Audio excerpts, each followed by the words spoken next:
Pablo, lá de Candói, Paraná, está escrevendo e dizendo: Padre Fábio, fiz 1 ano de teologia junto com meu esposo e temos a seguinte dúvida: se Deus é amor, por que criou Lúcifer? Deus não poderia ter perdoado? Bem, aqui existe um equívoco da sua parte, né?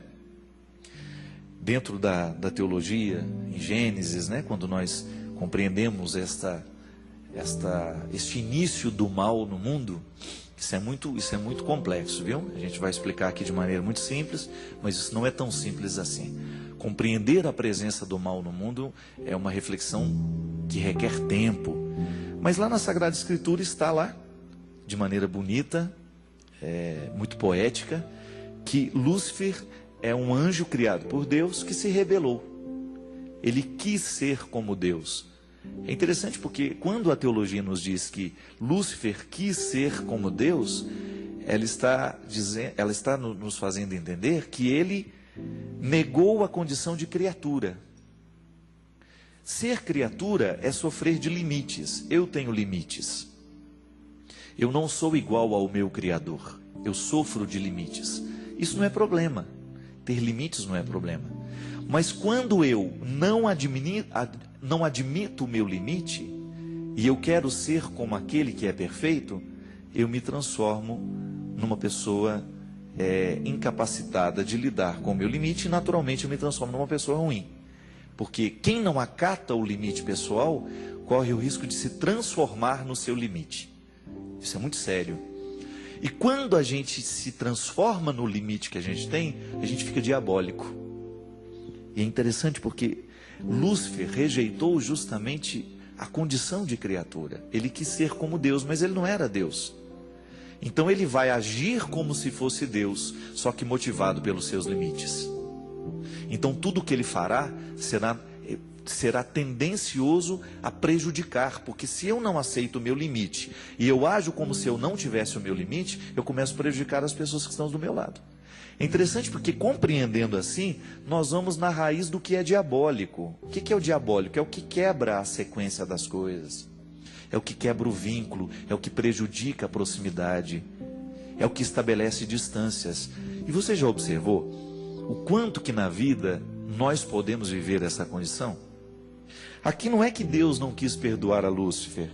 Foi Lúcifer justamente que não quis receber o perdão. Ele não quis se reconciliar com o seu limite.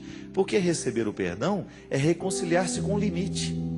Então o outro perdoou o mal que eu fiz contra ele. Então eu tenho a oportunidade de me reconciliar com aquilo que me incomodou. Eu fiz, errei, pedi perdão, recebi, consertei dentro de mim. Mas a partir do momento que Lúcifer não aceita esta reconciliação, então ele se transforma dentro do contexto da teologia, das igrejas, e não é só da teologia cristã. O diabo está presente em muitas outras culturas que nunca falaram lá de cristianismo, e você identifica sempre uma presença do mal, né? Eu acho que a gente não tem que ficar colocando muita atenção como é que surgiu o diabo, né? A gente tem que ficar neutralizando o poder que ele tem aqui. Eu não tenho como entender como é que o diabo surgiu. A teologia me sugere uma explicação. Você escutou qual é a explicação que eu dei hoje. Pode ser que você concorde com ela, pode ser que não. Mas uma coisa é certa: você sente a presença do mal no mundo. E como é que o diabo age no mundo? Através das pessoas. Não é verdade? Você já encontrou o diabo chifrudo mesmo naquela ilustração que a gente tem? Não. A gente nunca viu esse diabo desse jeito. Agora a gente vê uma pessoa fazendo fofoca, uma pessoa criando confusão, uma pessoa fazendo uma intriga, uma pessoa fazendo mal a outra, uma pessoa fazendo uma maldade. Pronto, ali o diabo está presente. Nós temos a oportunidade de legitimar a presença do diabo no mundo quando a gente faz o que ele gosta. Então não fique perdendo tempo. Como é que nasceu o diabo? Fique perdendo tempo e se ocupando de como o diabo ganha oportunidade no mundo a partir de você. Então, se você percebe que você está fazendo coisas ruins, que você está sendo maldoso, que você teceu um comentário que não foi bom, não edificou, cuidado, o diabo está agindo através de você. O diabo age, minha gente, através das realidades. Quando você percebe que uma pessoa está sendo induzida ao mal porque a outra estava parecendo boazinha com ela. Quantas pessoas ruins entram na nossa vida com a carinha boa, sorrindo para a gente, e depois dá a rasteira, comete a atrocidade. O diabo entra na nossa vida através das drogas, dos vícios, né? Quantas pessoas destruíram a sua vida, estão destruindo. Às vezes você que está me assistindo agora, toma consciência disso agora. Meu Deus, eu estou destruindo a minha vida com esse vício. Eu estou perdendo a minha inteireza. Eu estou fazendo sofrer quem eu amo. A infidelidade é um instrumento do diabo no mundo. Por quê? Porque quebra. Qual é a proposta da fidelidade? Estar preso no vínculo. Eu sou fiel ao meu marido, ele é fiel a mim. Sendo fiel ao meu marido e ele a mim, a gente é fiel também aos nossos filhos. Quando o marido é infiel à esposa, ele quebra o vínculo, mesmo que ele não conte. Ele não vai se sentir tão bem diante do filho, não vai se sentir mais tão bem diante da esposa. Aí o amor começa a esfriar, porque a mentira entrou ali dentro, porque a infidelidade entrou ali dentro. É engraçado, o diabo mina as coisas boas assim. Ah, não tem problema, faça isso, não é nenhum problema você gostar. Não, cuidado, porque nós vamos perder a inteireza justamente no momento que a gente esquece que tem limite. Eu sempre digo, olha, eu sei onde aperta o meu sapato, você sabe onde aperta o seu sapato, para a gente ser fiel ao que assumiu. Para a gente ser fiel ao propósito que a gente fez na vida, minha gente, o sapato vai apertar. Não vai ter como andar sem dor, não vai ter como andar sem sacrifício. Eu não tenho como ser padre sem viver o sacrifício no meu dia a dia. Você não tem como viver a sua fidelidade no matrimônio sem viver o seu sacrifício no dia a dia. Então, se de repente você sabe que aquela pessoa provoca em você um sentimento que não é muito positivo, se ela começa a se insinuar para você de um jeito diferente, corta pela raiz, é muito melhor do que você deixar crescer essa fogueira que depois você não vai saber apagar. É aí que entra a dimensão bonita que eu falei no início. O diabo, o Lúcifer, o anjo que se rebelou, não aceitou ser limitado. Quantas vezes você cai justamente porque você não aceita que você é limitado? É igual ao alcoólatra. Você já viu algum alcoólatra se recuperar sem antes aceitar o limite? Eu sou alcoólatra. É por isso que o álcool, ele combina com mentira o tempo todo. Quantas vezes dentro do meu contexto, das pessoas que convivem comigo, elas estavam bebendo e estavam mentindo, dizendo que não bebia. Está mentindo para mim? Tá certo, ela pode até me enganar. Mas o pior que enganar o outro é enganar a si mesmo. Não adianta nada o outro achar que você é bom, que você está dando conta, que você está fazendo aquilo, se você não está dando conta, se você não está reconciliado. Aí estabelece o poder do mal. Quando eu não aceito o meu limite, o diabo tem chance dentro de mim. Quando eu não reconheço que errei, o diabo tem chance dentro de mim. Quando você não reconhece o seu erro, o seu limite. Olha, gente, a melhor coisa que tem é a gente ter a humildade de pedir perdão. Desculpa, eu errei. Outro dia uma pessoa virou e falou para mim assim, né? Padre, você precisa tomar muito cuidado, porque você fala muito da sua vida pessoal nas suas entrevistas. Um padre não pode falar que namorou muito, que teve... Pelo amor de Deus, né? Eu não vim aqui para contar mentira para você. Qual é o meu interesse em ficar criando um personagem para você? Nenhum. Porque no dia que você descobre que eu não sou o personagem que você achou que eu era, acabou tudo que a gente fez aqui. Eu tenho que me reconciliar com a minha vida.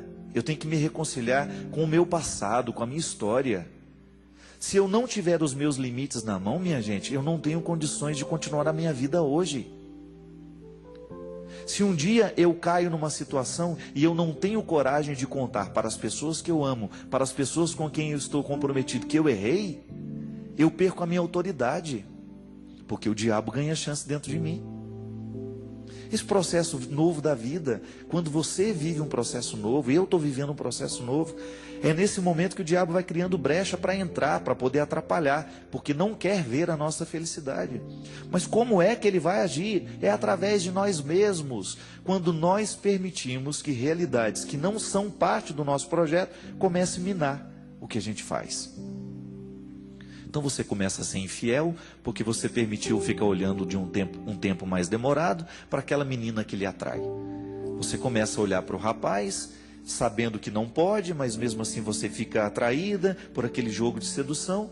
Daqui a pouco, eu ouso dizer que a traição começa na hora que a gente começa a permitir olhar para o outro. A castidade vai embora na hora que você começa a olhar para o outro de um jeito que você não poderia olhar, não é verdade? Se existe uma pessoa que representa perigo para a minha vida afetiva, para a minha vida de castidade, eu tenho que ter sensibilidade de colocar um limite para aquilo. Os meus amigos que vivem a castidade sabem disso. Todos nós que somos padres, que somos religiosos, que lutamos para viver essa dimensão da vida, nós sabemos quais são os limites que nós temos. E todo mundo cai nisso, mas cai como? Às vezes nem é na prática, minha gente. Cai na permissão. Claro que a castidade é muito mais do que uma restrição à sexualidade, né? Isso é um detalhe dela. Quantas vezes você encontra um pastor, por exemplo, que não tem nenhuma restrição à vida sexual? Por quê? Porque ele se casou, ele vive as duas dimensões bonitas do sacramento, a dimensão unitiva, a dimensão procriativa. Ele faz da sua sexualidade uma experiência de amor com a sua esposa. E, no entanto, ele tem um discurso maravilhoso, ele tem uma experiência de Deus belíssima. Por quê? O amor o faz o viver, essa união carnal, o conecta ainda mais a Deus. Então não é a restrição que dá ao padre alguma autoridade, não. É o que ele faz dessa restrição, é o valor que ele busca, e isso é bonito. O amor carnal é bonito, nós não vivemos uma oposição a isso, não, pelo contrário. O amor carnal que você vive no seu relacionamento, ele é lugar da sua castidade também, sabe por quê? Porque aí você dilata o conceito de castidade. Castidade é você ser do outro. Então você vive a dimensão bonita da sua castidade dentro do seu casamento, mesmo que você faça sexo com a sua esposa. Porque você se desdobra no amor que você tem à sua esposa, ao amor que você tem aos seus filhos. Então você não trai a sua esposa porque você também não quer trair o seu filho. E aí nós vamos descobrindo que a presença do mal no mundo está justamente no momento em que nós nos esquecemos disso. Então, eu deixo de cuidar do meu jardim, aí ali começam a crescer as ervas daninhas. Eu deixo de cuidar daquilo que é especial na minha casa, então a infidelidade começa a infiltrar e ganhar corpo e espaço dentro de nós. Então essa é a explicação que a gente tem, minha filha. Lúcifer não quis o perdão, porque não se aceitou limitado.